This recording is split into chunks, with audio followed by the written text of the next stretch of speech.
تشریح اور تعلیم کے سلسلے میں جن سے انہیں کوئی توقع ہوتی تھی علمی اعتبار سے کہ وہ صاحب استطاعت ہیں، صاحب استعداد ہیں، تو ان کے سامنے وہ زانوی تلمس دے کرتے تھے۔ نہ ان کی تعداد مشخص ہوتی ہے اور نہ ہی کوئی خاص ایسا ضابطہ ہے کہ جو آج مثلا ہم نے بنایا ہوا ہے کہ صرف وہی افراد ہماری کلاس کے اندر آ سکتے ہیں جن کے نام لکھے ہوئے ہیں، اور باقی عام طور پر لوگ جو ہیں وہ انہی جگہوں کے اوپر جاتے ہیں جہاں پر انہوں نے اپنا رجسٹریشن کروایا ہوا ہوتا ہے۔ تو اس لیے بہت ساری شخصیات نے جناب زید سے قصب فیض بھی کیا۔ ان میں جس طرح ابھی بھی اشارہ بھی کر رہے تھے امام ابو حنیفہ بھی ہیں کہ ان کی استادی کا شرف بھی ان کو حاصل رہا ہے، اور اس کا اعتراف خود امام ابو حنیفہ بھی کرتے تھے اور ان کے ساتھ ایک خاص ارادت بھی رکھتے تھے۔ اگرچہ سن کے اعتبار سے اگر دیکھیں تو تقریباً ہم سن ہیں، لیکن چونکہ علم و فضل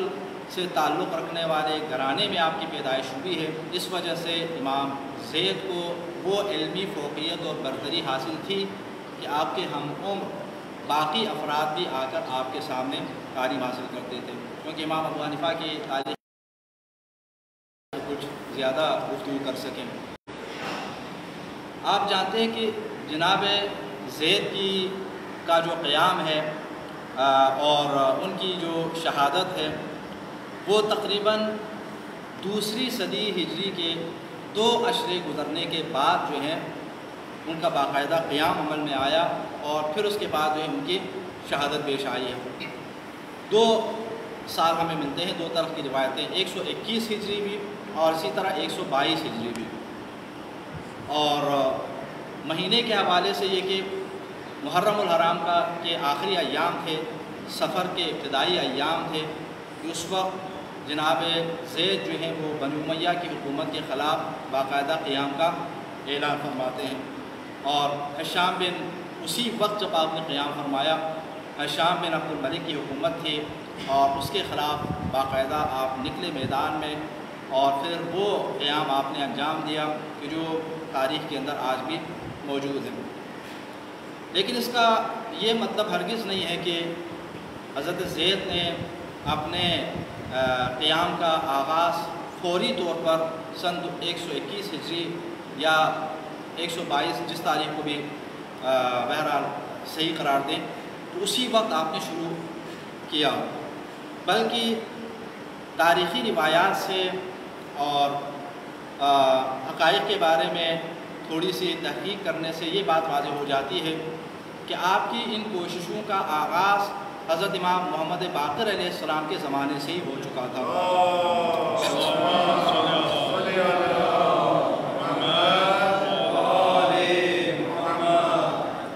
کیونکہ 5ویں امام کی شہادت کے حوالے سے آپ جانتے ہیں کہ آپ کی شہادت 114 ہجری میں ہوئی، 114 ہجری میں ہوئی، تو اس وقت بھی جناب زید کے حوالے سے بعض لوگ یہ جانتے تھے کہ وہ ظالم حکومت کے خلاف اور بنو امیہ کے اہل بیت کے خلاف کیے جانے والے پروپیگنڈوں کے خلاف کافی انقلابی سوچ رکھتے تھے اور ان کا مقابلہ کرنے کا ایک قسم کا ارادہ بھی رکھتے تھے۔ اس وجہ سے امام علیہ السلام کے سامنے بھی اس کا کبھی کبھی تذکرہ آتا تھا، تو لہٰذا اس کا ایک کافی طویل ایک سفر ہے۔ جناب زید نے اچانک قیام کا آغاز نہیں فرمایا، بلکہ اس وقت کے جو حالات تھے ان حالات کے تناظر میں آہستہ آہستہ شروع سے آپ کی نوجوانی میں ہی آپ کا جو ایک ارادہ بن گیا تھا، تو بنو امیہ کے مظالم کو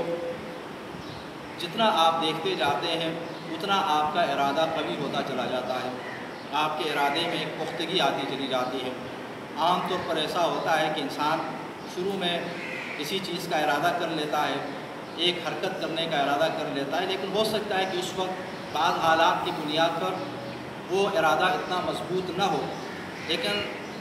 وقت گزرنے کے ساتھ ساتھ حالات ایسے پیش آ جاتے ہیں کہ انسان کا ارادہ مضبوط تر ہوتا چلا جاتا ہے۔ تو یہی آپ سمجھیں کہ حضرت زید نے جو ظلم و ستم کے خلاف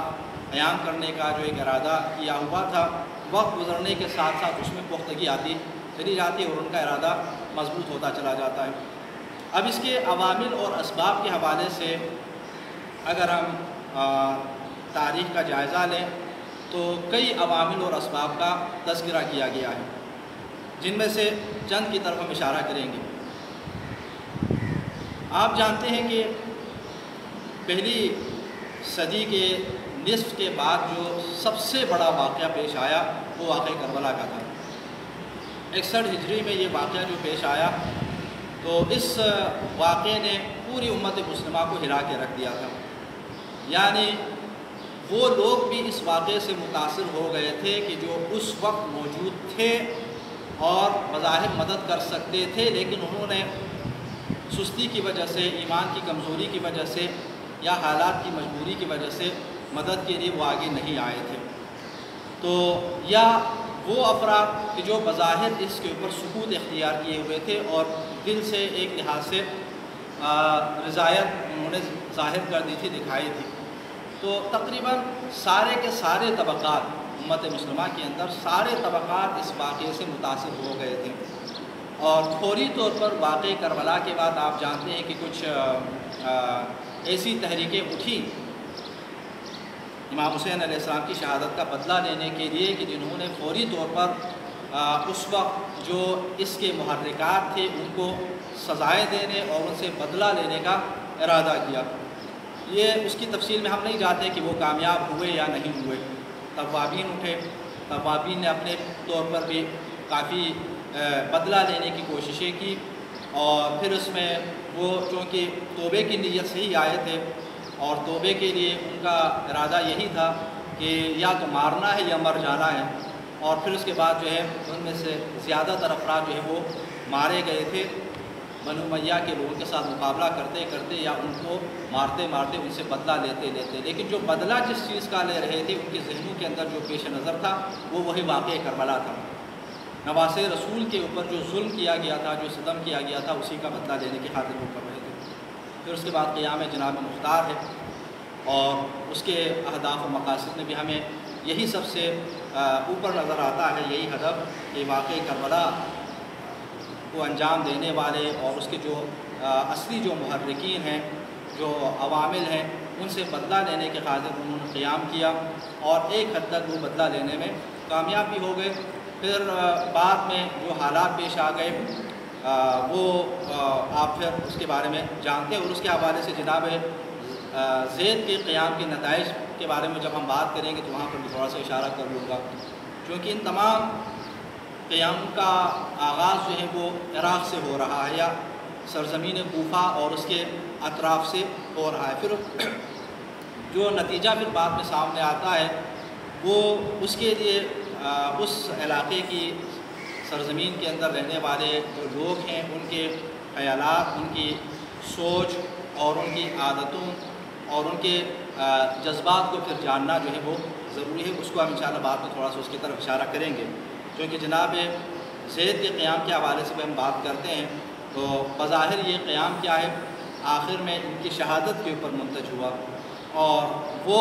نتائج حاصل کرنے میں کامیاب نہیں ہو سکے کہ جن کی خاطر یہ انجام دے رہے تھے۔ تو لہذا اس طرح واقعہ کربلا کے بعد قیام کا سلسلہ شروع ہوا تھا۔ تو واقعہ کربلا نے ایک انتہائی گہرا اثر چھوڑا تھا تمام مسلمانوں کے ذہنوں کے اوپر۔ تو حضرت زید کہ جو امام حسین علیہ السلام کے پوتے ہیں، یعنی آپ کے دادا ایک تو امام اور اس کے ساتھ ساتھ آپ کے دادا بھی تھے، یعنی امام حسین علیہ السلام کو جس بے دردی کے ساتھ، جس ظالمانہ اور بہیمانہ انداز میں میدان کربلا کے اندر شہید کیا گیا تھا، تو امامت اور ولایت کے رشتے کے ساتھ ساتھ ان کی وراثت بھی آپ کو حاصل تھی۔ تو لہذا آپ جو ہے آپ کے ذہن کے اندر بھی اس کا گہرا اثر تھا، اور بچپن سے جب آپ نے ہوش سنبھالا، پھر اس کے بعد سے اپنی جوانی کے ایام تک اس واقعے کا تذکرہ آپ کے سامنے ہوتا تھا، اور آپ کے بابا کے حوالے سے اکثر ہم اپنی مجالس کے اندر بھی مصائب کا جب تذکرہ کرتے ہیں تو وہاں پر چوتھے امام کی گریے کا اکثر ذکر ہوتا ہے۔ تو یہ ساری چیزیں جو ہیں وہ جناب زید کے سامنے ہو رہی ہیں۔ اپنے بابا کی حالت کو اور ان کی روحانی حالت کو آپ دیکھتے ہیں کہ مظلوم کربلا کے اوپر کس طرح آپ گریہ فرماتے اور ان کے ساتھ کس عقیدت کا آپ ایک اظہار فرماتے، لیکن اس وقت کے حالات ایسے تھے کہ امام کھل کر قیام نہیں فرما سکتے، تو لہٰذا آپ نے کھل کر قیام نہیں فرمایا، لیکن بہرحال آپ نے دوسرے انداز میں باقی کربلا کو زندہ رکھا اور امام حسین علیہ السلام کے اہداف و مقاصد کو لوگوں تک چوتھے امام نے پہنچایا۔ لیکن اس کے بعد جب جناب زید تشریف لائے تو جناب زید حالات اور واقعات کو وہ دیکھ چکے تھے۔ اب آپ ایسے موقع کی تلاش میں تھے کہ جس کے ساتھ آپ ظالم بنی امیہ سے ایک لحاظ سے انتقام لے سکیں۔ ٹھیک ہے کہ اس وقت جو حاکم برسر اقتدار ہے وہ بعینہ وہی نہیں ہے کہ جو میدان کربلا کے اندر تھا، لیکن اسی کا تسلسل ہے اور انہی کے اہداف و مقاصد کو لیے ہوئے یہ کیا ہے آگے بڑھ رہے ہیں کہ اہل بیت اطہار علیہ السلام کے ساتھ ان کی جو مخاصمت ہے، اہل بیت اطہار کے ساتھ ان کی جو عداوت ہے، اس میں بظاہر کوئی تبدیلی نہیں آئی ہے۔ اگرچہ چند سال پہلے جناب عمر بن عبدالعزیز نے ان غلط بدعتوں کا خاتمہ کرنے کی کوشش کی تھی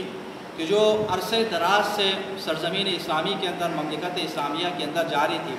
کہ جن میں اہل بیت اطہار علیہ السلام کی تنقیص اور ان کے اوپر سب و شتم کا سلسلہ تھا، کہ جس کا آغاز امیر شام کے زمانے سے ہوا اور یہ تقریباً جو ہے آدھی صدی سے بھی زیادہ سلسلہ جاری رہا، اور پھر پورے مملکت اسلامیہ کے اندر یہ تھا کہ امیر المومنین علیہ السلام اور اہل بیت اطہار علیہ السلام کا جب بھی تذکرہ کرتے باقاعدہ سرکاری سرپرستی میں، حکومتی سرپرستی میں، اور بلکہ حکومت کے آرڈر کے تحت جو ہے سارے مبلغین اور جو واعظین ہیں وہ اپنی خطبات کے اندر یا جہاں جہاں پر بھی مواقع ان کو ملے وہ اہل بیت اطہار علیہ السلام کا انتہائی برے انداز میں تذکرہ کرتے تھے، اور اس سلسلے کو روکا جناب عمر بن عبدالعزیز نے، اور ان کے کارناموں میں یہ ایک انتہائی اہم ایک کارنامہ شمار ہوتا ہے۔ لیکن آپ جانتے ہیں کہ عمر بن عبدالعزیز کو زیادہ خلافت کرنے کا، حکومت کرنے کا موقع نہیں ملا، اور صرف 2 سال کے اندر اندر جو ہے ان کی حکومت ختم ہو گئی، اور اس کے خاتمے میں جہاں بنو امیہ کے دیگر افراد کا بہت بڑا ہاتھ تھا، وہاں پر اسی ہشام بن عبد الملک کا بھی بڑا ہاتھ تھا، چونکہ ہشام بن عبد الملک اپنے بھائی کے ولید بن عبد الملک کی حکومت کے بعد جو ہے اس کو کافی یہ امید تھی کہ حکومت ان تک پہنچ جائے گی، لیکن جب بعد میں عمر بن عبدالعزیز کو مطرح کیا گیا اور ان کی خلافت کو جب پیش کیا گیا تو تاریخ کے اندر ہمیں یہ ملتا ہے کہ یہ اس کے اوپر کافی بھڑک اٹھے تھے، اور اس کے بعد جو ہے انتہائی اپنی ناراضگی کا اس نے اظہار کیا تھا۔ لیکن جب اسے یہ پیغام پہنچایا گیا کہ اگر وہ خلافت کی اور خلیفہ کی مخالفت کا سلسلہ اگر جاری رکھیں تو اس کی جان جا سکتی ہے، تو ایک لحاظ سے اس کو جائز نہ سمجھتے ہوئے بھی اس نے تقیہ کر لیا تھا۔ تو لیکن بہرحال پس پردہ یہ اور باقی جو بنی امیہ کے افراد تھے کہ جو عمر بن عبدالعزیز کی حکومت سے ناراض تھے اور اس کے کچھ اہم اقدامات سے ناراض تھے، انہوں نے اس کے خلاف سازشیں کی، اس کی حکومت ختم ہو گئی۔ تو سب و شتم کے سلسلے کو روکے جانے کے باوجود یہ سلسلہ پھر بعد میں جاری رہا۔ تو جناب زید کے قیام کے محرکات میں ایک بہت اہم جو ہے ہمیں واقعہ کربلا کا انتقام ملتا ہے۔ تو واقعہ کربلا کا بدلہ لینے کی خاطر جناب زید نے قیام کا آغاز کیا، اور آپ بنی امیہ سے اس کا تاریخی طور پر آپ ایک بدلہ لینا چاہتے تھے کہ جو اس کے جو اس ظلم میں شریک رہے تھے۔ اس کے ساتھ ساتھ یہ اہل بیت اطہار علیہ السلام کے خلاف جو سب و شتم کا سلسلہ تھا، یہ بھی انتہائی اہم محرکات اور اسباب میں شامل ہے۔ وہ اس لیے کہ عمر بن عبدالعزیز کے اس آرڈر کے بعد اگرچہ عمومی طور پر سب و شتم کا سلسلہ رک گیا تھا، لیکن جب سے یہ ہشام بن عبد الملک، یہ ہشام جو ہے وہ برسر اقتدار آیا تھا، اس کے بعد سے اس کا سلسلہ ایک حد تک پھر سے شروع ہو گیا تھا۔ وہ اس لیے کہ تاریخ کے اندر ہشام کے حوالے سے ایک اہل بیت اطہار علیہ السلام کے ساتھ خاص عداوت رکھنے والا یہ تھا، اور وہ واقعہ بھی جو حضرت امام زین العابدین علیہ السلام کا جب آپ حج پر تشریف لے گئے تھے عمرے پر، تو اس وقت لوگوں نے ہشام کا استقبال نہیں کیا، اس کو راستہ نہیں دیا، ان کا اتنا احترام نہیں کیا، لیکن اس وقت امام علیہ السلام کا احترام کیا، اگرچہ اس وقت وہ خلیفہ نہیں تھا، وہ عامل تھا مدینے کا، لیکن اس وقت انہوں نے دیکھا تھا یہ دیکھا تھا کہ امام علیہ السلام کی محبت لوگوں کے دلوں میں ہے، تو بعد میں پھر باقاعدہ اس نے اہل بیت اطہار علیہ السلام کے مقام اور مرتبے کو کم کرنے کی خاطر جو ہے اہل بیت کو اپنے دربار میں حاضر بھی کرایا تھا، تاکہ لوگوں کے سامنے یہ باور کروایا جا سکے کہ جن کا تم احترام زیادہ کر رہے ہو، ہم جب چاہیں ان کو اپنے دربار میں بلا سکتے ہیں اور جب چاہیں یہاں سے کسی دوسرے علاقے میں ان کو بھیج سکتے ہیں۔ اس طرح انہوں نے اپنی مخاصمتیں جو ہیں وہ دکھا دی تھیں۔ تو اس کے زمانے میں یہ سلسلہ پھر ایک مرتبہ سر اٹھا چکا تھا، تو لہٰذا جناب زید کے قیام کے محرکات میں ایک دوسرا جو اہم سبب ہے وہ اہل بیت اطہار علیہ السلام کی گستاخی ہے۔ سرکاری سرپرستی میں ان کے خلاف جو ہے گستاخانہ جو طرز عمل تھا، اس کی وجہ سے جناب زید کا جو ارادہ تھا ظالم حکومت کے خلاف اٹھنے کا اور ان کے خلاف قیام کرنے کا، اس کو تقویت ملتی ہے اور ان کا ارادہ جو ہے پھر ایک بار پھر جو ہے وہ مضبوط ہو جاتا ہے، جس کے بارے میں آپ نے سوچا ہوا تھا۔ اور اہل بیت اطہار علیہ السلام کے جن کے حوالے سے اللہ تعالیٰ نے ان کی محبت کو اپنے دلوں میں رکھنے کا حکم دیا تھا، اللہ اسألکم علیہ اجرا الا المودۃ فی القربیٰ، حضور اکرم کو باقاعدہ حکم دیا تھا اللہ رب العزت نے کہ آپ یہ ان سے فرما دیں کہ وہ ذوی القربیٰ سے محبت رکھ لیں، اور ایک لحاظ سے یہ کیا ہے اجر رسالت قرار پائے گا، چونکہ عام طور پر انبیاء کرام کی سنت یہ ہے کہ وہ کوئی اجر طلب نہیں کرتے، اور رسول اکرم نے بھی طلب نہیں فرمایا، ان اجری الا علی اللہ، تمام انبیاء کرام کا یہی نعرہ تھا، اور رسول اکرم صلی اللہ علیہ وسلم کا بھی، کہ ہمارا اجر اللہ کے اوپر ہے، لیکن اللہ نے ہی حکم دیا تھا کہ آپ اس کو یعنی اہل بیت اطہار کی قرابت کو اور ان کی عظمت اور ان کے احترام کو جو ہے آپ لوگوں سے طلب کر لیں، تاکہ یہ کیا ہے امت کی نجات کا ذریعہ بن جائے، اور ان کے لیے بعد از رسول پیغمبر اکرم صلی اللہ علیہ وسلم کی طرح جو ہے وہ اہل بیت اطہار علیہ السلام کے دامن کو تھامے رکھنے اور ان کی سیرت کے اوپر چلنے کا ذریعہ بن جائے۔ تو یہ اللہ رب العزت کی جانب سے حکم تھا، تو بجائے اس کے کہ امت کی جانب سے، مسلمانوں کی جانب سے اور اسلامی حکومت کی جانب سے اس قرآنی نظریے کو معاشرے کے اندر پھیلایا جاتا اور اس کو پروموٹ کیا جاتا، ان کی جانب سے بالکل اس کے برعکس اہل بیت اطہار علیہ السلام کی تحقیر کا سلسلہ جاری رہا۔ تو یہ یقیناً ہر مسلمان کے لیے، ہر صاحب ایمان کے لیے ایک دکھ کی گھڑی تھی۔ تو جناب زید کے لیے بھی یہ ایک لحاظ سے ناقابل برداشت عوامل میں سے تھا، کہ جس کی وجہ سے ظالم حکومت کے خلاف، بنو امیہ کے ظالم حکمرانوں کے خلاف ان کے قیام کا جو ارادہ ہے وہ مضبوط سے مضبوط تر ہوتا چلا جاتا ہے، اور آپ اس کے خلاف بھی اٹھ کھڑے ہوتے ہیں۔ اور ایک اور انتہائی اہم جو جناب زید کے اہداف اور ان میں بیان کیا گیا ہے وہ امر بالمعروف اور نہی عن المنکر ہے، کہ جس کی خاطر مظلوم کربلا نے بھی اپنے قیام کا آغاز فرمایا تھا، کہ مدینے سے جب آپ نکلے تھے تو آپ نے اپنے اہداف میں اسی کو سر فہرست رکھا کہ میں امر بالمعروف اور نہی عن المنکر کو زندہ کرنے کی خاطر نکل رہا ہوں، اور اپنے بابا اور اپنے نانا کی سیرت کو زندہ کرنے کی خاطر، ان کے راہ اور طریقے سے امت گمراہ ہو چکی ہے، پھر چکی ہے، تو لہٰذا اس کی طرف امت کو واپس پلٹانے کی خاطر میں اس راہ کی طرف گامزن ہوں۔ اور جس امر بالمعروف اور نہی عن المنکر کے فریضے کی وجہ سے اللہ تعالیٰ نے اس امت کو امت وسط قرار دیا، اس امت کو بہترین امت قرار دیا، اس سے یہ امت جو ہے وہ پھر چکی تھی۔ عام طور پر تو یہ ہے نا کہ معاشرے کے اندر برائی اگر سامنے آ جائے تو انسان رو کے، معاشرے کی حالت اس نحت پر پہنچ چکی تھی، نہ صرف یہ کہ نہیں روکا جاتا تھا بلکہ سرکاری سرپرستی میں بہت ساری برائیاں جو ہے وہ معاشرے کے اندر عام ہوتی چلی جا رہی تھیں۔ تو امام شہید کربلا نے بھی، سید الشہداء نے بھی اپنے قیام کے اندر، قیام کے آغاز میں محرکات میں اس کو بیان فرمایا کہ یہ ختم ہو چکا ہے، تو لہٰذا ایسے حالات میں اگر خاموش رہا جائے تو پھر اسلام کا خاتمہ ہو جائے گا، پھر اسلام کا وہ خدا حافظ کہنا چاہیے۔ تو جناب زید بھی اپنے زمانے میں دیکھ رہے تھے کہ اس انتہائی اہم فریضے کو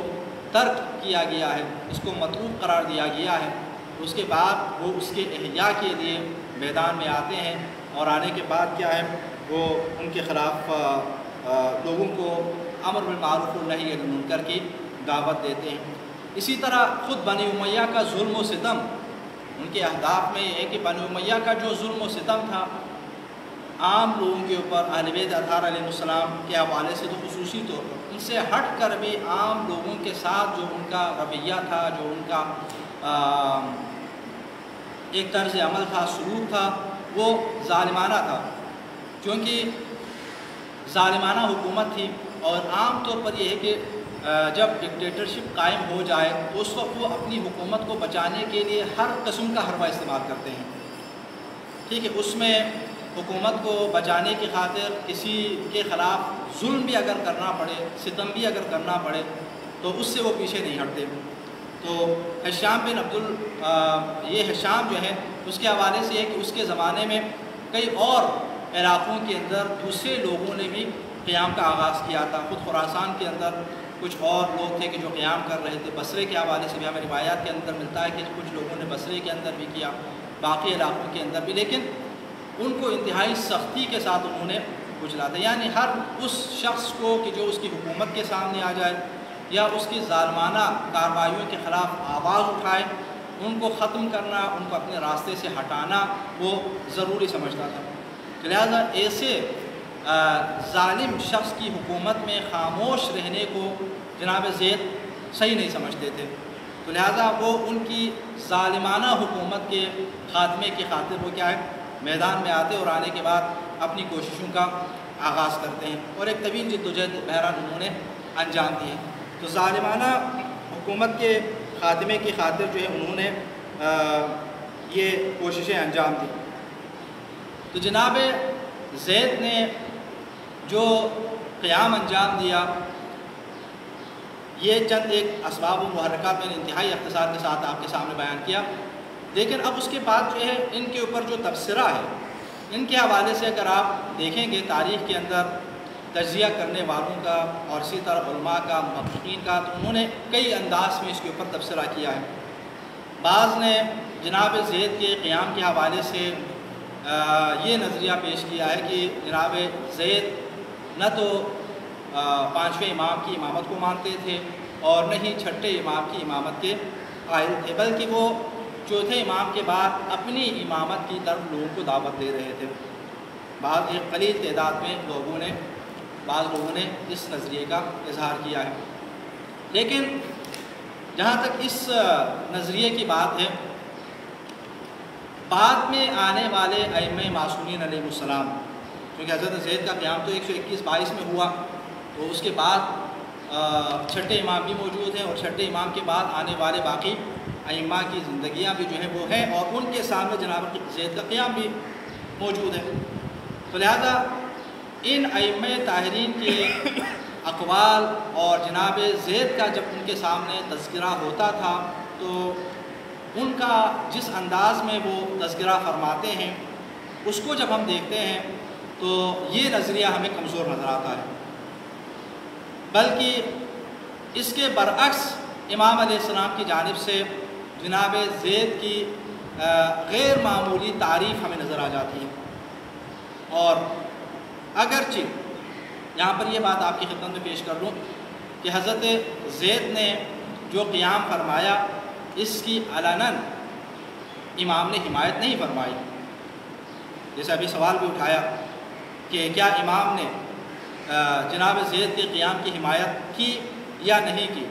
تو اس کا جواب یہی ہے کہ امام علیہ السلام نے کھل کر حمایت نہیں فرمائی۔ کس امام کے زمانے میں یہ قیام ہو رہا ہے؟ چھٹے امام کی امامت کے زمانے میں، اگرچہ اس کا آغاز میں نے عرض کیا آپ کے سامنے کہ پانچویں امام کے زمانے سے ہی حضرت زید کے وقتاً فوقتاً ظالم حکومت کے خلاف ان کی آواز اور ان کی صدا جو ہے بلند ہوتی رہتی تھی، تو اس وقت بھی لوگوں کو معلوم تھا کہ جناب زید جو ہے وہ ظالم حکومت کے خلاف خاموش رہنے والے نہیں، لیکن امام علیہ السلام اس وقت جو حالات تھے اس کی بنیاد پر حکومت کے خلاف قیام کو صحیح نہیں سمجھتے تھے، اور امام نے قیام نہیں فرمایا تھا پانچویں امام نے۔ چھٹے امام علیہ السلام کا جب زمانہ آیا تو اس وقت بھی امام علیہ السلام کی مصلحت اسی پر تھی کہ قیام کے لیے حالات سازگار نہیں ہیں، اور جب قیام کے لیے حالات سازگار نہ ہوا تو پھر اس بنیاد پر امام نے قیام نہیں فرمایا۔ اور جناب زید جب قیام کے لیے جا رہے تھے تو اس وقت بھی چھٹے امام علیہ السلام نے اسے فرمایا تھا کہ تمہارا یہ قیام جو ہے نتیجہ خیز نہیں ہوگا، لیکن اس کے ساتھ ساتھ انہیں شہادت کی ایک لحاظ سے خبر بھی دی تھی، کیا تم وہ بننا چاہتے ہو کہ جن کے جسد کو وہاں پر لٹکا دیا جائے گا؟ حضرت زید کو بھی ایک لحاظ سے اس بات کا علم ہو چکا تھا کہ اس راہ میں ان کی جان چلی جائے گی، لیکن یہ اسباب و علل تھے کہ جن کی بنیاد پر وہ اپنے اوپر کم از کم حجت کو ظالم حکومت کے خلاف قیام کے سلسلے میں تمام سمجھتے تھے، اور اپنا وظیفہ اور اپنی ذمہ داری سمجھتے تھے کہ ان کے خلاف جو ہے وہ اٹھ کھڑے ہوں اور ان کے خلاف اپنی توان کی حد تک وہ کوشش کر لیں۔ تو جناب زید نے قیام کیا، امام علیہ السلام نے کھل کر ان کی حمایت نہیں فرمائی، لیکن اس کے بعد سوال یہ تھا کہ امام علیہ السلام کی حمایت نہیں تھی، لیکن امام علیہ السلام نے اس کی کھل کر مخالفت بھی نہیں کی۔ یہ بھی ایک انتہائی اہم بات ہے کہ کھل کر حمایت بھی نہیں فرمائی اور کھل کر مخالفت بھی نہیں فرمائی، کہ کسی موقع پر امام علیہ السلام نے حضرت زید کی جو ہے وہ سرزنش فرمائی ہو اور یہ فرمایا کہ جناب زید جو ہے وہ غلط رستے کی طرف جا رہے ہیں اور ان کو ایسا نہیں کرنا چاہیے، بلکہ جب آپ کی شہادت کی خبر چھٹے امام تک پہنچتی ہے تو امام علیہ السلام جو ہے ان کی نہ صرف تعریف فرماتے ہیں بلکہ ان کو انتہائی اچھے الفاظ میں یاد فرماتے ہیں۔ جیسے سورہ کافی کے اندر ایک روایت ہے کہ امام علیہ السلام کے سامنے جب ان کا تذکرہ ہوا، چھٹے امام کے سامنے جب آپ کا تذکرہ ہوا جناب زید کا، تو امام علیہ السلام نے ان کا تذکرہ اس انداز میں فرمایا کہ فَإِنَّ زَيْدًا كَانَ عَالِمًا وَكَانَ صَدُوقًا، کہ حضرت زید جو ہے وہ عالم تھے، وہ سچے تھے، یعنی ان کے علم و فضل کا بھی امام اعتراف فرما رہے ہیں اور ان کی صداقت کا بھی امام علیہ السلام اعتراف فرما رہے ہیں اور ان کی تعریف فرما رہے ہیں۔ اور اس کے بعد امام علیہ السلام نے فرمایا وَلَمْ يَدْعُكُمْ إِلَىٰ نَفْسِهِ، انہوں نے تم لوگوں کو اپنی جانب دعوت نہیں دی، یعنی یہ ایک نظریہ اسی وقت بھی تھا جب ان کی شہادت ہو گئی تو معاشرے کے اندر لوگ تبصرہ کرتے ہیں کہ کیا ہوا کیا نہیں ہوا، امام تو آپ تھے، آپ کے خلاف انہوں نے کیسے یہ کام کیا؟ تو امام علیہ السلام نے ارشاد فرمایا کہ وہ تمہیں اپنی جانب دعوت نہیں دے رہے تھے۔ اب یہ اس کے بعد جو جملہ ہے وہ دوسرا نظریہ ہے کہ جو میں پیش کرنا چاہ رہا تھا، حدیث میں روایت کے اندر بھی آ گئے تو اب آپ دیکھ لیجئے۔ امام علیہ السلام فرماتے ہیں انما دعاکم الی الرضا من آل محمد، جناب زید آل محمد کی رضا کی جانب تم لوگوں کو دعوت دے رہے تھے، یعنی ان کا کوئی ذاتی مقصد نہیں تھا۔ کسی کے ذہن میں اگر یہ بات ہو کہ حضرت زید جو ہیں وہ اہل بیت سے ہٹ کر لوگوں کو اپنی جانب دعوت دیتے ہیں تو یہ خیال ہی وہ صحیح نہیں ہے، ٹھیک ہے۔ جس طرح بعد میں بنی عباس آئے نا، بنی عباس نے بھی شروع میں لوگوں کو اہل بیت کی طرف دعوت دی، ٹھیک ہے۔ شروع میں جب ان کے لوگ آئے انہوں نے جب قیام کا آغاز کیا تو اس وقت وہ اہل بیت کا نام لیتے تھے، لیکن پس پردہ ان کے مقاصد میں اپنی ذات شامل تھی، اپنے اہداف اور ذاتی مقاصد ان کے پیش نظر تھے۔ تو امام فرماتے ہیں کہ یہاں ایسا نہیں، بلکہ انہوں نے کیا ہے، امام علیہ السلام ارشاد فرماتے ہیں کہ آل محمد کی رضا کی خاطر تم لوگوں کو دعوت دے رہے تھے۔ پھر آگے ارشاد فرمایا وَلَوْ ظَهَرَ لَوَفَى بِمَا دَعَاكُمْ إِلَيْهِ، اور اگر وہ کامیاب ہو جاتے تو جس کی طرف وہ تمہیں دعوت دے رہے تھے اس وعدے کو وفا کر دیتے، یعنی جس رضا آل محمد کی طرف لوگوں کو دعوت دے رہے تھے اس کو پائے تکمیل تک پہنچے، یعنی اس منصب امامت، منصب خلافت کو اس کے حقدار تک پہنچا دیتے۔ حقدار کون ہے؟ امام علیہ السلام، ٹھیک ہے۔ یعنی جناب زید حکومت حاصل کر لیتے اگر، تو کرنے کے بعد وہ امام علیہ السلام کی خدمت میں اس کو پیش کر دیتے، خود حاکم بن کر مسلط نہیں رہتے لوگوں کے اوپر۔ انما خرج الى سلطان مجتمع لینقضہ، وہ جو ہے اس سلطان کے خلاف وہ کھڑے ہو گئے کہ تاکہ ان کو ختم کر سکیں، اور ان کے خلاف انہوں نے خروج کیا اور لوگوں کو وہاں پر جمع کیا تاکہ ان کی حکومت، ان کی طاقت اور ان کی سفاکانہ جو حکومت ہے اس کو ختم کر سکیں اور اہل بیت اطہار علیہ السلام کو ان کا حق دلا سکیں۔ یہ جناب زید نے جو اپنے خیال میں حالات اور واقعات جو اس کے سامنے تھے، ٹھیک ہے، ان کی بنیاد پر انہوں نے اس کو بہتر سمجھا کہ ان حالات میں اگر میں اہل بیت اطہار علیہ السلام کو اگر ان کا حق پہنچا سکوں تو اس سے بہتر جو ہے کیا دین کی خدمت ہو سکتی ہے، کیا اچھا کام ہو سکتا ہے۔ تو اس لحاظ سے وہ اس نظریے کے تحت وہ آگے بڑھ رہے تھے۔ ایک دو نقطے یہاں پر جو ہے قیام کے محرکات میں رہ گئے تھے، وہ ایک تو حشام کے سامنے جب یہ جناب زید ایک مرتبہ تشریف لے گئے تھے، چونکہ حضرت زید میں نے عرض کیا کہ امام باقر علیہ السلام کے زمانے سے ان کی کوششیں جو ہے وہ ظالمانہ حکومت کے خلاف جاری تھیں، تو وہ کئی بار پہلے بھی کوفہ آ چکے تھے۔ تو ایک مرتبہ وہ کوفے میں جب تھے تو وہاں پر حشام کو جب اس کا علم ہوا تھا تو انہوں نے اپنے نمائندے کے ذریعے ان کو دعوت دی تھی کہ وہ آ جائیں وہاں شام میں، اور پھر وہاں پر حشام کے ساتھ ملاقات ہو۔ تو جناب زید کی حشام کے ساتھ ملاقات ہوئی تھی، ان کے ساتھ ایک مذاکرہ ان کا ہوا تھا، لیکن حشام نے اس میٹنگ کے اندر، اس مذاکرے کے اندر توہین آمیز رویہ اختیار کیا تھا، خود ان کی ذات کے حوالے سے بھی اور اہل بیت اطہار علیہ السلام کے حوالے سے بھی۔ اہل بیت اطہار علیہ السلام کے حوالے سے بھی وہاں پر جب انہوں نے ان کو واضح نصیحت کی، تقویٰ کی دعوت دی جناب زید نے، لیکن بہرحال دوسری جانب سے حشام کی جانب سے پھر ان کا جو جواب دیا گیا وہ تھوڑا سا گستاخانہ تھا۔ حشام نے چونکہ خبریں تو اس تک پہنچ رہی تھی اس کے جاسوسوں کے ذریعے، حشام نے بہرحال اس کو پریشرائز کرانے کی کوشش کی اور یہ بات منوانے کی کوشش کی کہ آپ لوگوں کو اپنی امامت کی جانب جو ہے وہ دعوت دے رہے ہیں، تو اس کا انہوں نے انکار کیا، کیونکہ ہم نے جیسا کہ عرض کیا کہ وہ اپنی امامت کی جانب تو ویسے بھی دعوت نہیں دے رہے تھے، ان کا مقصد جو ہے وہ ظالم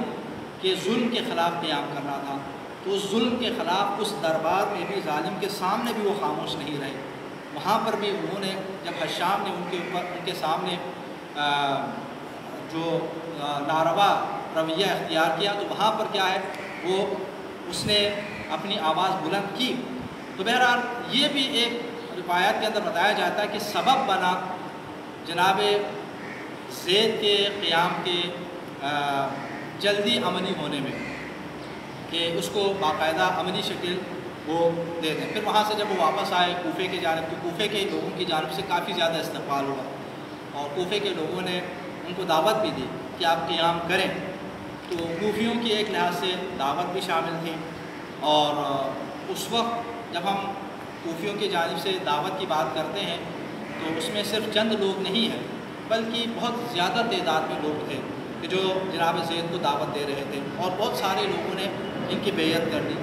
روایات کے اندر اس کی تعداد بہت زیادہ بتائی جاتی ہے، 30,000 میں بتائی گئی ہے، 50,000 کی تعداد میں بتائی گئی ہے۔ البتہ ان میں سے سارے لوگ جو ہیں کوفے کے نہیں تھے، بصرہ اور دوسرے علاقوں کے اندر بھی جناب زید نے جو نمائندے بھیجے تھے تو وہاں سے بھی جو تعداد سامنے آ رہی تھی اس سب کو جمع کر کے جو ہے اتنی تعداد تو اتنی بڑی تعداد میں جب لوگوں نے حمایت کرنے کا اعلان کیا تھا تو جناب زید جو خود بھی چاہتے تھے ظالم حکومت کا خاتمہ چاہتے تھے، اس کے خلاف قیام چاہتے تھے، تو ایک لحاظ سے حجت ان کے لیے بھی تمام تھی، تو لہٰذا وہ حکومت کے خلاف اٹھ کھڑے ہونے کے لیے تیار ہو جاتے ہیں۔ یہ اور بات ہے کہ پھر بعد میں حالات ایسے پیش آ جاتے ہیں کہ ان میں سے زیادہ تر لوگ جو ہیں وہ پیچھے ہٹ جاتے ہیں یا حالات کے مطابق وہ ان کے سامنے نہیں آتے۔ جس وقت انہوں نے قیام کیا تو اس وقت نہایت کم تعداد میں لوگ ان کے ساتھ شامل ہیں، صرف 300 کے قریب تعداد بتائی گئی ہے کہ جو ان کے ساتھ ہے، کہ مطلب کوفے سے جب یہ باہر نکلے ہیں تو وہاں پر صرف 300 افراد تھے کہ جو ان کے ساتھ تھے، باقی سارے لوگ جو ہیں وہ کوفے کے اندر تھے، اور کوفے کے حاکم نے انہیں مسجد کے اندر دعوت دی تھی اور یہ اعلان کیا ہوا تھا کہ جو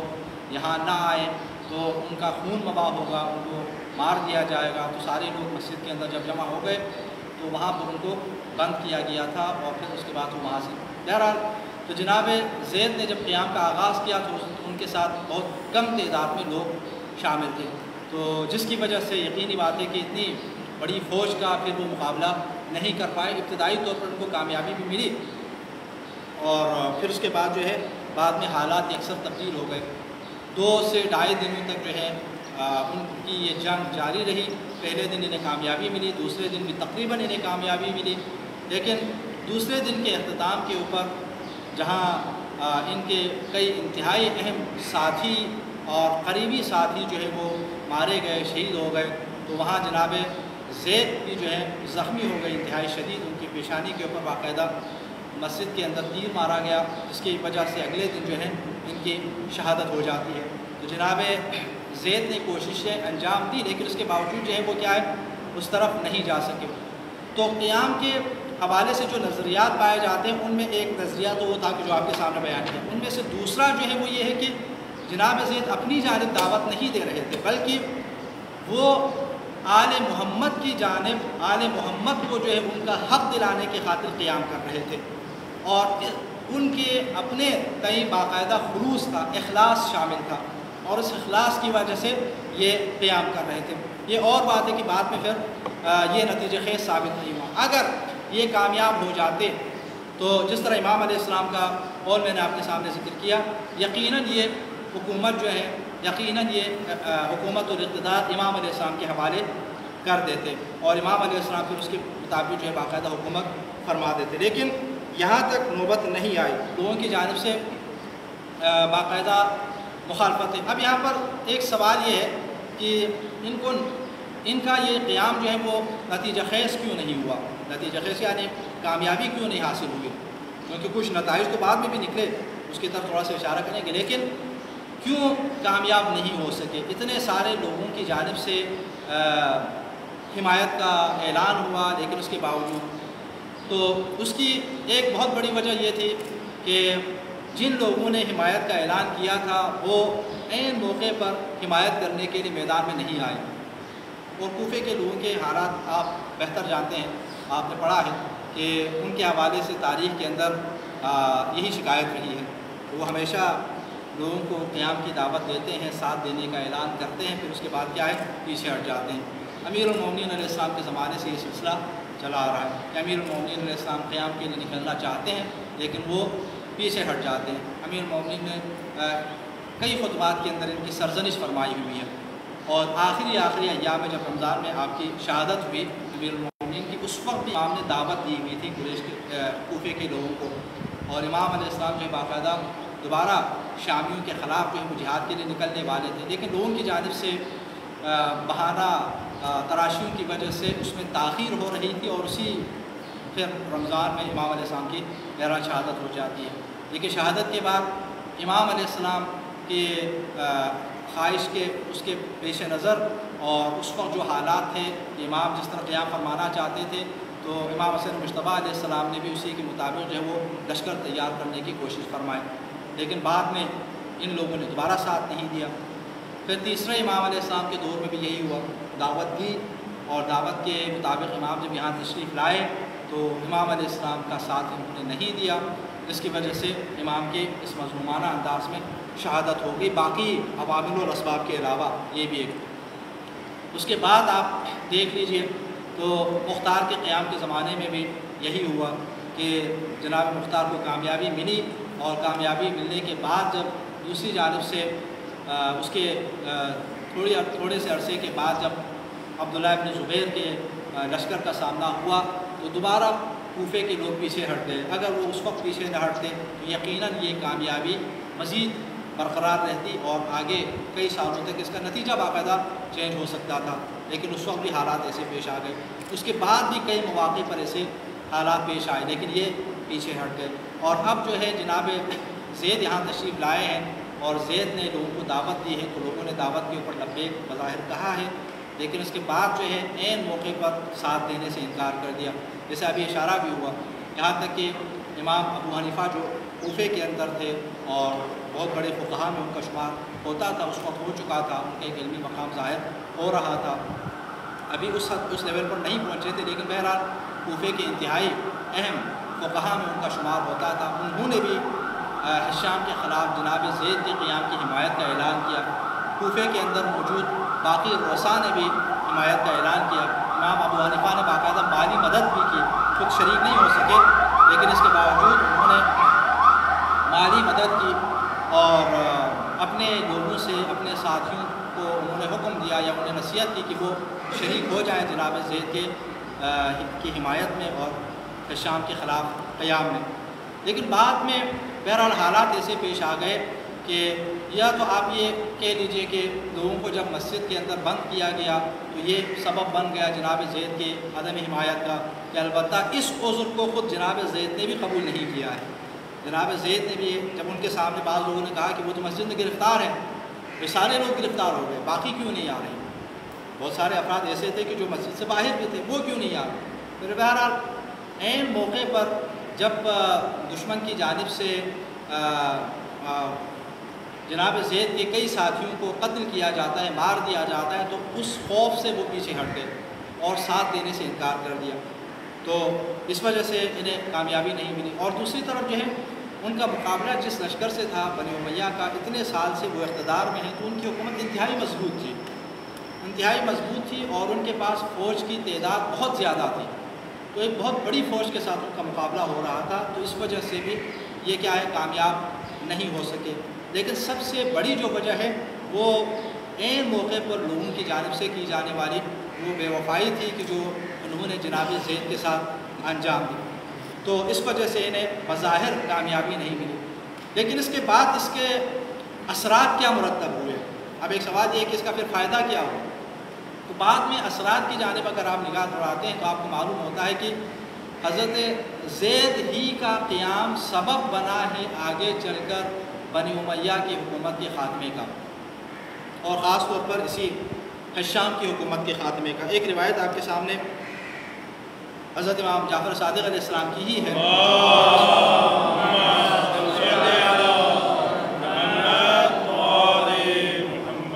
آپ ارشاد فرماتے ہیں کہ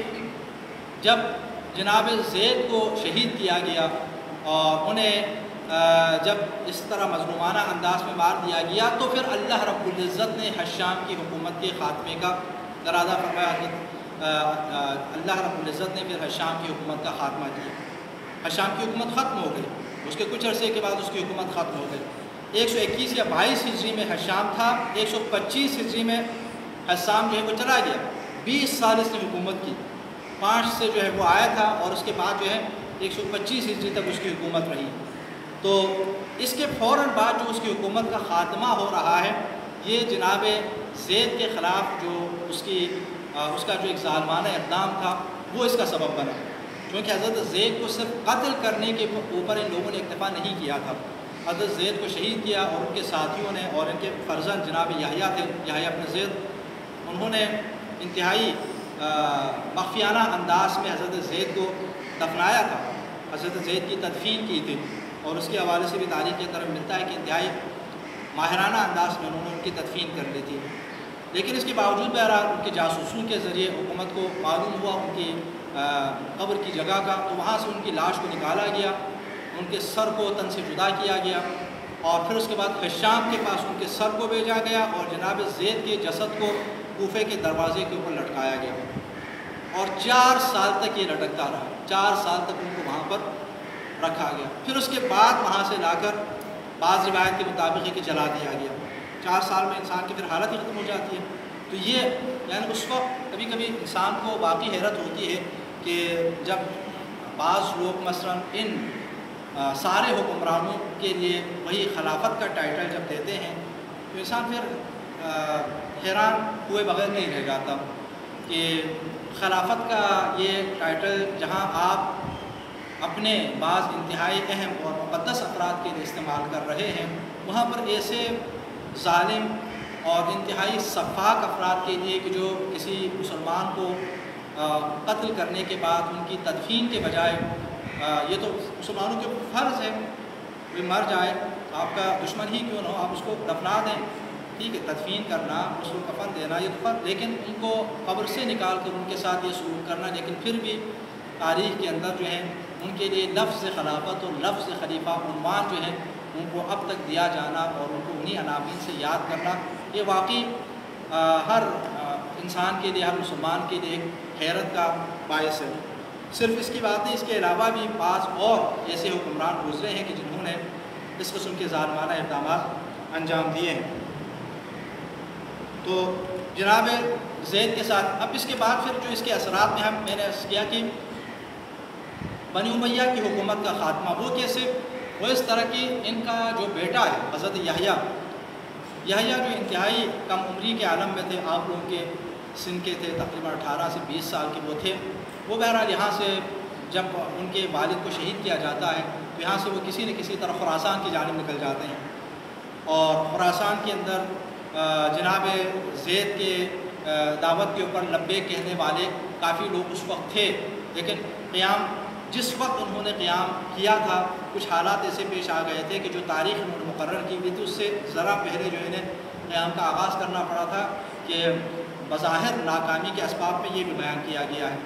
تو وہاں خراسان جب گئے تو خراسان میں ان کے والد کے ساتھ ارادت رکھنے والے بہت سارے افراد ایسے تھے کہ جو ان کے قریب ہو گئے، اور پھر اس کے بعد جو ہے البتہ وہاں پر گرفتار بھی ہو جاتے ہیں۔ گرفتاری کے بعد جو ہے کچھ عرصے کے بعد دوبارہ ان کی کمسنی کی بنیاد پر یا انہیں جو زنجیر اور غل کے اندر جو گرفتار رکھا گیا تھا، بعد میں بہرحال ان کو آزادی دی جاتی ہے اور لوگ ان کے قریب ہو جاتے ہیں اور انہی میں ابو مسلم خراسانی بھی ہے، اور بعد میں حضرت یحییٰ کو بھی وہاں پر شہید کیا جاتا ہے۔ وہ قیام کرتے وہاں پہ خراسان کے اندر، لیکن خراسان کے اندر ان کا قیام بھی بظاہر ناکام ہو جاتا ہے، لیکن اسی کے نتیجے میں ابو مسلم خراسانی آ کر اس کا بدلہ لیتے ہیں اور ہر اس بندے کو، جس طرح یہاں پر جناب مختار نے بہت سارے ان افراد کو قتل کیا کہ جو امام علیہ السلام کی شہادت میں شریک تھے، جرم میں شریک تھے، وہاں پر ابو مسلم خراسانی نے یحییٰ کی شہادت کے واقعے میں ملوث بہت سارے کرداروں کو کیفر کردار تک پہنچایا اور ان کو قتل کیا، اور اس کے بعد پھر ان کی تعداد بڑھتی چلی گئی اور ابو مسلم خراسانی وہاں پر بنو امیہ کے نمائندوں کے خلاف قیام کرتے ہوئے آگے بڑھا، اور آگے بڑھتے بڑھتے یہ باقاعدہ بنو امیہ کی حکومت کا یہ خاتمے کا سبب بنا۔ 132 ہجری میں جب پورے مملکت اسلامیہ سے بنو امیہ کی حکومت کا خاتمہ کرنے میں کامیاب ہو جاتے ہیں، تو بنی عباس پھر بعد میں شامل ہو گئے۔ اس کامیابی میں انتہائی اہم ترین جو کردار ہے وہ ابو مسلم خراسانی کا ہے، اور ابو مسلم خراسانی جو وہ جناب یحییٰ کی شہادت کے وقت جو ہے وہ ان افراد میں شامل ہے کہ بعض اس کے مطابق ان کے ساتھ ملاقات ہو چکی تھی، بعض کے مطابق ملاقات نہیں ہوئی تھی، لیکن نظریاتی طور پر ان کے ہم خیال ہو چکے تھے۔ تو اس کے بدلے کی خاطر وہ میدان میں آتے ہیں، اور پھر اس کے بعد جناب زید کی شہادت کا اور یحییٰ کی شہادت کا بدلہ لیتے اور واقع کربلا بھی یقیناً ان کے پیش نظر ہے، پھر حکومت کا خاتمہ کرنے میں کامیاب ہو جاتے ہیں۔ تو بنی امیہ اگر اپنے انجام تک پہنچ گئے بنی امیہ کے لوگ، تو اس میں جہاں واقع کربلا کا ایک کردار ہے وہاں پر جناب زید کے قیام کا، اور اسی طرح ان کا ایک بہت بڑا رول اس میں ہمیں نظر آ جاتا ہے۔ اچھا، میں آخر میں ایک دو روایتیں آپ کے سامنے صرف پیش کر لوں، اور اس کے بعد جو ہے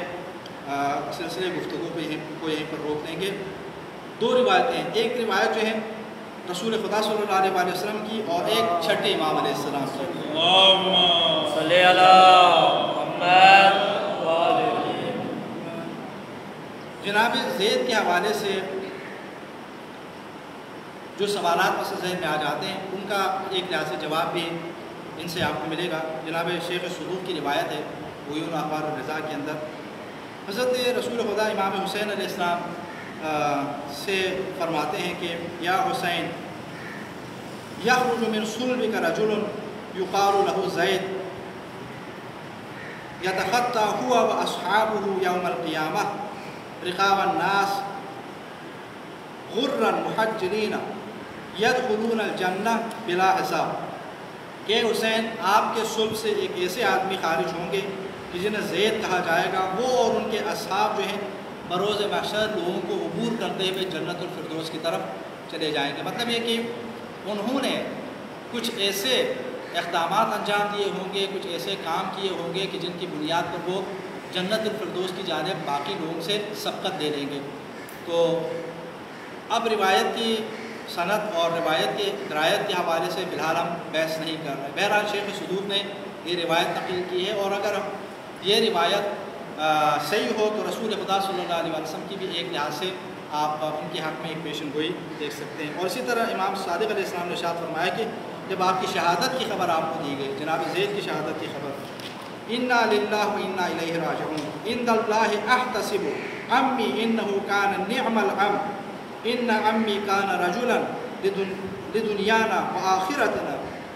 مذاب اللہ عمی شہیدا کالشہداء استشہدوا مع رسول اللہ صلی اللہ علیہ وسلم۔ میرے جو عم ہیں، میرے جو چچا ہیں، وہ انتہائی بہترین چچاؤں میں ان کا شمار ہوتا ہے،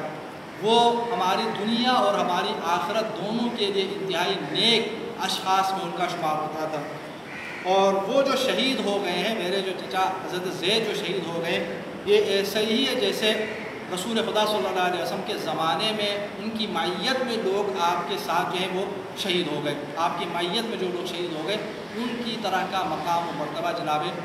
زید کا جو ہے وہ امام علیہ السلام یہاں پر فرماتے ہیں۔ یہ بھی اخبار الرضا کی روایت ہے۔ تو ان روایات کی بنیاد پر ہم دیکھ سکتے ہیں کہ حضرت زید نے جو قیام فرمایا، اگرچہ امام علیہ السلام کا علناً باقاعدہ لوگوں کو ساتھ دینے کے حوالے سے جو ہے وہ تشویق نہیں ملتا اور اسی طرح حکم نہیں ملتا، لیکن اس کے بارے میں بھی علماء نے بیان فرمایا ہے کہ حالات ایسے تھے، تقیے کی حالت تھی کہ جس کی وجہ سے امام علیہ السلام نے کھل کر حمایت کا اعلان نہیں کیا، لیکن جو اقدام انہوں نے کیا، امام نے شہادت کے بعد ان کے اقدام کی نفی نہیں فرمائی بلکہ ان کو خراج تحسین پیش فرمایا، ان کی حمایت فرمائی اور ان کو اچھے الفاظ میں یاد فرمایا۔ تو اس سے معلوم یہ ہوتا ہے کہ یقیناً وہ شہادت کی موت مرے، مظلومیت کی موت مرے۔ شروع میں جو آیت میں نے آپ کے سامنے تلاوت کی کہ اے لوگوں کہ جو راہ خدا میں جان سے مارے جائیں، شہید ہو جائیں، تو انہیں شہید نہ کہیں بلکہ وہ زندہ ہیں لیکن ان کی زندگی کا تم شعور نہیں رکھتے۔ تو بہت ساری تفصیلات کے حوالے سے اور بھی ہو سکتے ہیں، بہرحال مختصر سے وقت میں آپ کے سامنے چند گزارشات پیش کرنے کی کوشش کی ہے۔ تو دعا ہے کہ پروردگار ہمیں حقائق کو سمجھنے کی توفیق عطا فرما اور علمی میدان میں مزید جو ہے وہ تحقیق انجام دینے کی توفیق عطا فرما، ہمارے طلاب عزیز کو کامیابی عطا فرما۔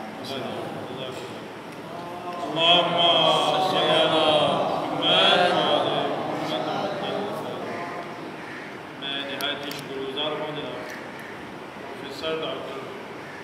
جواد حیدر ہاشمی صاحب کا کیا تشریف لائے اور اس موضوع پر آپ نے شعر حاصل گفتگو کی، اور میں گزارش کروں گا کہ محترم نقوی صاحب سے اگر وہ کچھ اس میں تکمیلہ فرمائیں تو ہمارے لیے خوشی کی بات ہے۔ آج ہم سننے کے لیے آئے تھے کہ یہ موضوع ایسا ہے کہ جس پہ کم بولا جاتا ہے اور لوگوں کو اس کے اطراف و جوانب کا علم نہیں ہے، اور ہمیں بہت خوشی ہوئی کہ قبلہ جواد ہاشمی صاحب نے اس کو بہت تفصیل سے اس کے مختلف پہلوؤں کا احاطہ کیا۔